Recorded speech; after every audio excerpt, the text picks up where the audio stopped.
In this video, I want to give you guys a way to make a nice centered swing without having to think, I got to keep my head still. Because unless you're Gumby, keeping your head still is only going to impede you making a full turn.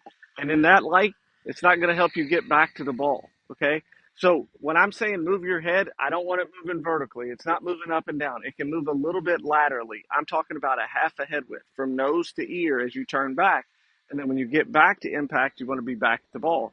But you don't want to get your nose past the golf ball until after you hit it. Actually, you don't want it after you hit it either because the ball should be out there and you should still be back here. So what I want you to do is think as you turn back, you're going to keep your weight on the insteps, but you're going to turn back. You want to let your left shoulder, your forward shoulder come under your chin. If you're at setup and you're set up like this and your head's way down and you're not in a good posture, you have this rounded spine, you're not going to be able to get your shoulder under your chin. So what you want to do is make sure you're set up, knees bent, butt out, chin up, chest up, let your left shoulder turn under your chin on the backswing. That's going to let you know you have a full turn.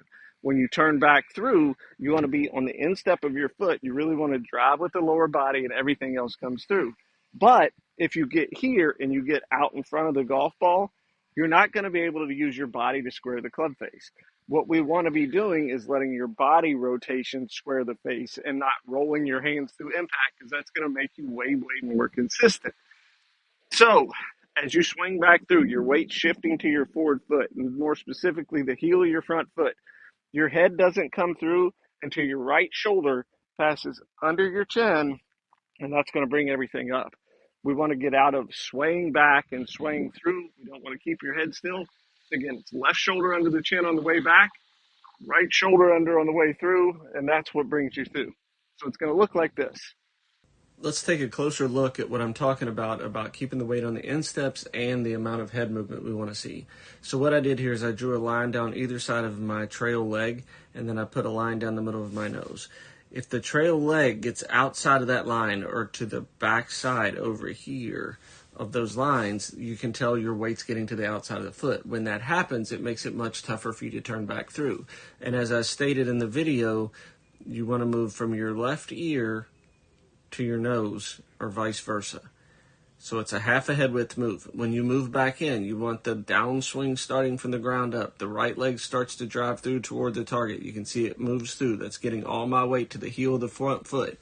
My nose stays behind the line where it started or behind the golf ball until my right shoulder comes under my chin, and that's going to bring me through. That's going to ensure you're creating a lot of power by getting a full shoulder turn on the way back, but your weight's getting to the instep of your trail foot, so you have a good drive back into the ball. And your head staying back allows your body to release. If your head gets past where it started, the club face wants to be open. So the only way to get to square is to flip with your hands, and we know you don't want to do that.